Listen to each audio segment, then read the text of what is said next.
Hello everyone. Recently, Aaron Smith-Levin made a video about how Miscavige took over the cult after Hubbard died, and I saw a certain comment that appeared many times in the comment section. A lot of people have been asking, okay, but why wasn't there a coup in the Sea Org? Why wasn't Miscavige removed as a result of a coup? And this is something I've thought about for some time, even when I was inside. And those are my thoughts. First of all, one has to understand that Scientology as a whole structure is very compartmentalized. The management is diffused across several different departments or branches, you might call. And the same is also true when it comes to the enforcement branches. So you have something like the int management. They're in a base in the middle of the desert in California. There's something called CST, which is spread out across several other bases. That's also a high-level management structure. You have two bases which are lower in terms of management. However, those are the largest concentrations of SEOG members. That would be the PAC base in Los Angeles and the so-called Flag Land base in Clearwater, Florida. And when it comes to the management, there was supposed to be something called the Watchdog Committee after Hubbard died. This has been totally castrated by Miscavige and holds no real power whatsoever. Instead, Miscavige started to fall back on a structure that already existed in the Hubbard. This is the so-called CMO, Commodore's Messenger Organization. Basically, those are people who transmit the orders of Miscavige, and they also perform as enforcers, meaning they both tell other people what to do and also make sure this is being done. They have a lot of power. However, they're usually sent across various different orgs, and they're not concentrated with int management for the most part, or with continental management.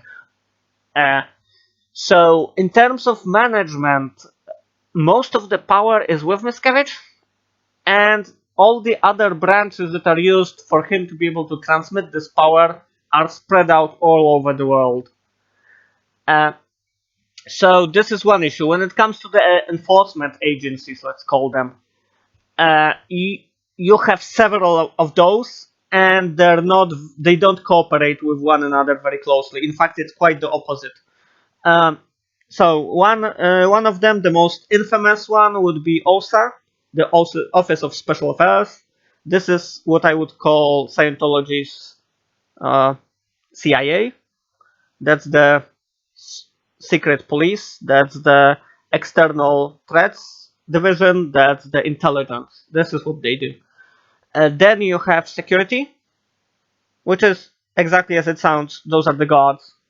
Those are the people who guard Scientology bases and buildings, etc. And they often have a license to carry firearms and so forth. Most OSA members do not.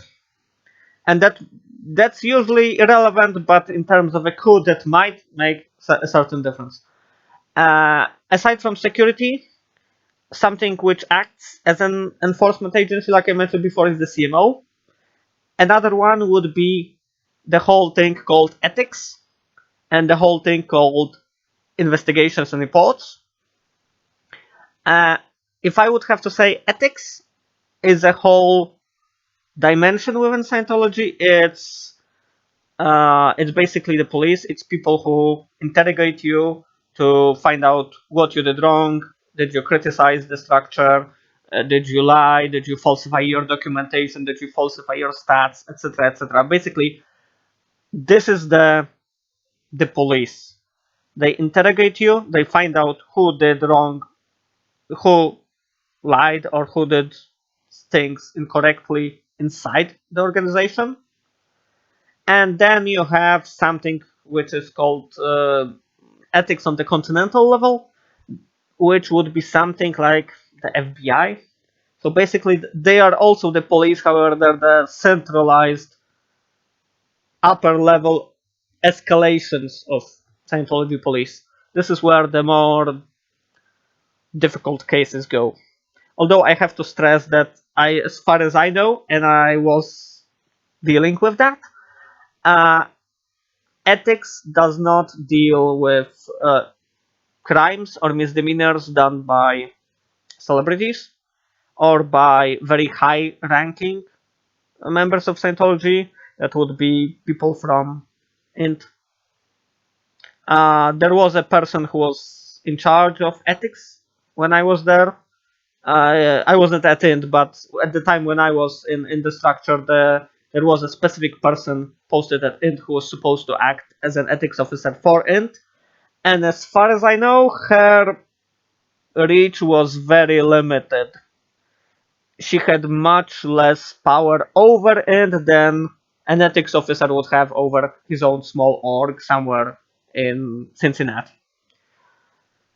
As far as I know, those very top people around Miscavige were usually dealt by himself or by OSA, and celebrities, as far as I'm aware, are also dealt with by OSA, not by ethics.